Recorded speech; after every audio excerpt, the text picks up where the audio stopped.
नमस्कार. वैदिक विश्व या यूट्यूब चॅनलवर आपले सहर्ष स्वागत आहे. वैदिक सणांचे योग रहस्य भाग 17वा कुसुमाकर वसंत. भगवद्गीतेतील 10व्या विभूती योगात भगवंत म्हणतात, अहम ऋतूना कुसुमाकरः. सर्व प्राणीमात्रांना हा ऋतू प्रिय आहे. एवढेच नव्हे तर वनस्पतीसुद्धा आपला आनंद या ऋतूत फुलांनी बहरून प्रदर्शित करतात. वसंती अत्र वसंतः अशी वसंताची शास्त्रात ग्वाही आहे. वसंताशिवाय या काळात आणखी कोणती रीतिवस्ती आहे असा प्रश्न शास्त्रकार करतात. 6 मासापूर्वीच्या साधना पर्व शर्ताचा हा वसंत ऋतू म्हणजे संगीतातील वादीसंवादीप्रमाणे असलेला प्रतिऋतू होय. वसंत आणि शरद हे एकमेकांना पूरक असे ऋतू आहेत. वसंत ऋतूत तशा फारशा साधना नाहीत. प्राचीन वैदिक ऋतुमानात वसंताला स्थान नसल्यामुळे वैदिक साधनांनाही वसंतात स्थान नसावे. वसंत ऋतूत मनाचा उल्हास मात्र भरपूर ओसंडलेला दिसतो. त्याची चुणूक म्हणजे हुताशनी वा होलिकास्तो होय. खेळे रंग श्रीरंग. वसंत पंचमीपासून आपल्या मकरंद चालीने सर्व जनांना उल्हासित करणाऱ्या या ऋतुराजात फाल्गुन मासाची भर पडते. आधीच उल्हास आणि त्यात फाल्गुन मास. वसंताचे रूपाने भगवान श्रीकृष्ण, फाल्गुनाचे रूपाने वीर अर्जुनाची सांगड या ऋतूत घडते. भगवंताला फाल्गुन फार प्रिय, म्हणून भगवंतच या ऋतूत शिष्टाचाराचे व्यर्थ आरोप झुगारून स्वतः मनमोकळेपणाने खेळतात.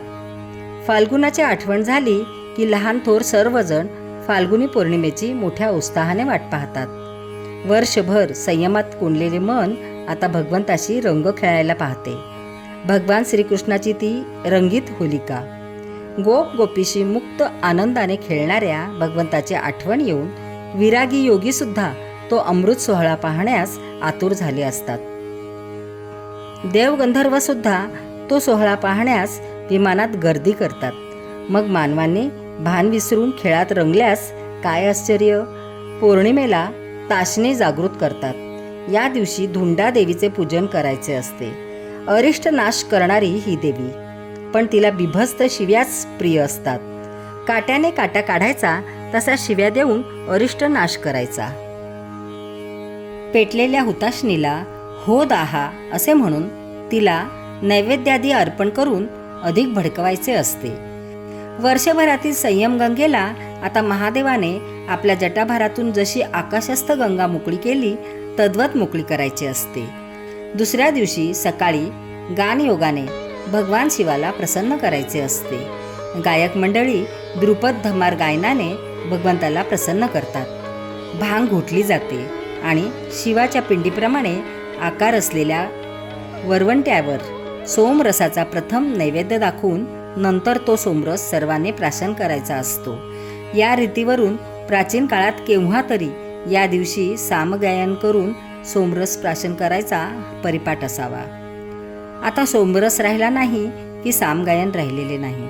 मग तो उत्सव करायचा नाही का? करायचा. सोमाऐवजी भांग आणि सामाऐवजी द्रुपद धमार गायन. आता द्रुपद धमार गायनही दुर्मिळ झाले आहे, म्हणून इतर गायकीने फक्त भगवंताला प्रसन्न करण्याचा प्रयत्न करतात. फगवा साजरा केला जातो, रंग उडविला जातो आणि गुलाल उधळला जातो. मृदंग लयकार होऊन तालाच्या समेवर गायन सुरू होते. फगवा ब्रिज देखने को चलोरी. या महिन्यात झाडांना हिंदोळे बांधून मनसोक्त झोके घ्यायचे असतात. आम्रवृक्षांना बहर आलेला असतो.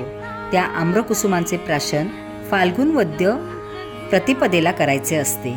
त्यामुळे गायकाचा गळा निरोगी बनून त्याचा वर्षभर आवाज चांगला राहतो. द्वितीयेला श्री संत तुकाराम बीज असते. एकनाथ षष्ठीला सूर्य मीन राशीत प्रवेश करतो आणि नवमीला तो उत्तरा भाद्रपदा नक्षत्रात प्रवेशतो. एकादशीला पापमोचनी एकादशी आहे. त्रयोदशीला विषुव दिन येतो. या दिवशी दिवस आणि रात्र सारखी असते. संक्रांतीसारखाच हा सण आहे. चतुर्दशीला शिवरात्री आणि अमावस्येला दर्श अमावस्या हा सण आहे. शनिवारच्या दिवशी अमावस्या आल्यास त्या योगाला खरपर योग म्हणतात. हा योग दुर्भिक्षकारक असतो असे म्हणतात. फाल्गुन मास आता परततो, चैत्र उगवतो. भारतातील प्राचीन योग साधनेच्या प्रसारासाठी या चॅनलची निर्मिती करण्यात आलेली आहे. माहिती आवडल्यास चॅनल सबस्क्राईब करा, इतरांना शेअर करा. पुन्हा भेटूया पुढील भागात. धन्यवाद.